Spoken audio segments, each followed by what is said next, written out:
3 topics again this week. It's been an opportunity. Let's see if I can actually test the long and the long funk. I'm going to give a trigger warning at the start of this podcast. It details issues of abuse and how I've dealt with abuse. But I wanted to start by talking about De La Soul's music catalogue going back online. Being able, after probably, 30 years now? 30 years possibly? Re-listening to De La Soul Is Dead and 3 Feet High and Rising. These were not seminal albums to me, but it's amazing that I talked a little bit about Boogie Down Productions in one of the previous podcast recordings as being a music group that I listened to at the time. They sampled a lot, but apparently they didn't sample as much as De La Soul sampled. The first album, 3 Feet High and Rising, has a claim of 60 samples against it. So whatever happened with De La Soul, well, basically they'd sampled too much music and they could never get to streaming the music because they had to pay royalties out to all the folks they'd sampled from. Well, this is the account that I'm given. I don't necessarily believe that to be the case. I think their catalogue was sold repeatedly and whatever. The people who held the catalogue were just no longer interested in putting it online. I'm dismayed to say that of the 3 members of the group, Trugoy the Dove, who passed away recently, was not the strongest member from my perspective. I like Postonus and I like Maceo. Maceo, I think, is a real character. But anyway, it was very strange last night being able to listen once again on my iPhone SE2 to De La Soul Is Dead, which I think is the stronger of the 2 albums. It's my preference of the 2 albums. But it has just such catchy songs. And it was such a bit of... my perspective is I used to make music like 3 Feet High and Rising as a kid in Canberra, Australia. So it never really had the gravitas that De La Soul Is Dead had. De La Soul Is Dead is a real kind of catchy... It's got some, nightclub hits, It's moving in the right direction. 3 Feet High and Rising is just pure experimentation from end to end. But I do reflect on the fact that I knew a number of the samples that they used and it was completely removed from standard hip-hop fare, which is, I think, why De La Soul has, in my mind at least, kind of continued to persist. It was interesting because maybe, I don't know where Boogie Down Productions Edutainment and De La Soul Is Dead or 3 Feet High and Rising actually factor in. They're all in a kind of globulous mass of time.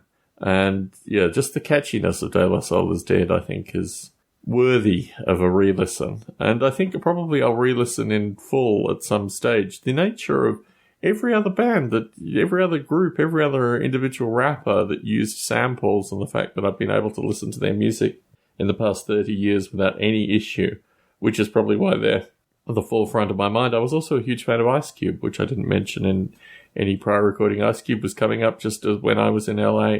And, I really find his music, well, the fact that he used a number of producers to keep his music fresh, really fascinating. Anyway, that is De La Soul Is Dead, topic number 1. Topic number 2, we took our cats to the vet. We have 3 cats remaining. We used to have 4 or even 5 cats.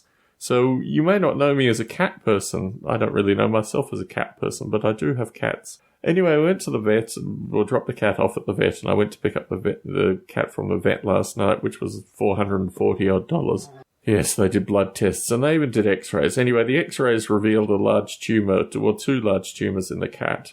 And while I was reviewing this information, the vet thought I was doing it in a very calm, peaceful manner for someone who's just being told that their cat's about to die. Well, probably sometime in the next 6 months.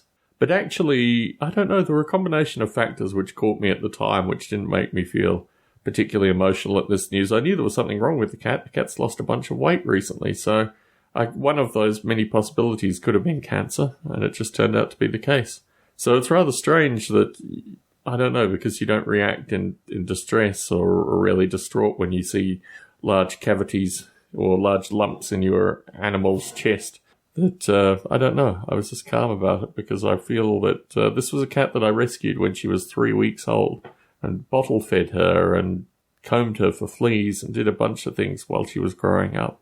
Made sure she was the strongest, best cat that lived for probably, I don't know whether she'll live 19 years, but even living 18 years is pretty good for a cat these days. So remain stoic about this, probably because of the final topic.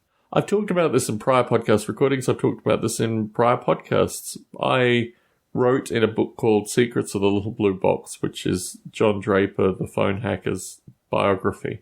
And I did this, and it took a considerable amount of time, and before its release, the phone hacker was Me Too'd, which was pretty obvious that was one possibility of what was going on. I remain relatively close to the author. Well, I keep in periodic Facebook correspondence with him. And I heard that it was being turned into a film, which is interesting because I'm credited in the book as a technical advisor because I went and reviewed it and said, Crunch didn't create QuickTime. You can't make claims like Crunch created QuickTime. And a bunch of other really curious things. My writing in the book detailed what was called an energy blockage removal technique, where he got on your back and got you to do push-ups. So through the release of the book, and just because there was a publicist connected with the book who's still connected with this upcoming project, who I don't necessarily want to say I have no time for, but I paid a bunch of money to her and she did nothing. And she is friends with the author, so that's how she is still here. While the book was prior to being published, while it was still about to be published, John Draper came out and said that he actually had become, here's the trigger warning, aroused at various points of his energy blockage removal technique, which removed something which happened when I was 18 from being just what felt like physical abuse at the time because I was paralyzed to some other kind of abuse, which I don't need to detail too much here. And it's a bit like going to the dentist. I can't imagine going to the dentist and having that. This was supposed to be a therapeutic thing that he was supposed to do. And by admitting that in publication, it's now part of his Wikipedia page, which is a thing. But my perspective is if you're going to do a film on this gentleman, you've got to include the full perspective, which is considerably more complicated than just what was the name of the magazine? The Esquire that he appeared in 1975, which is how I knew about him and how he came to Australia and how he came to meet me. And Crunch recently, as you might recall from a prior podcast recording, I think I recorded one, tried to get back in contact with me, and thankfully my girls are of an age where I just don't have time to get back in contact with people like John Draper. So when I heard about this film, I was initially quite interested about what potential this film could have.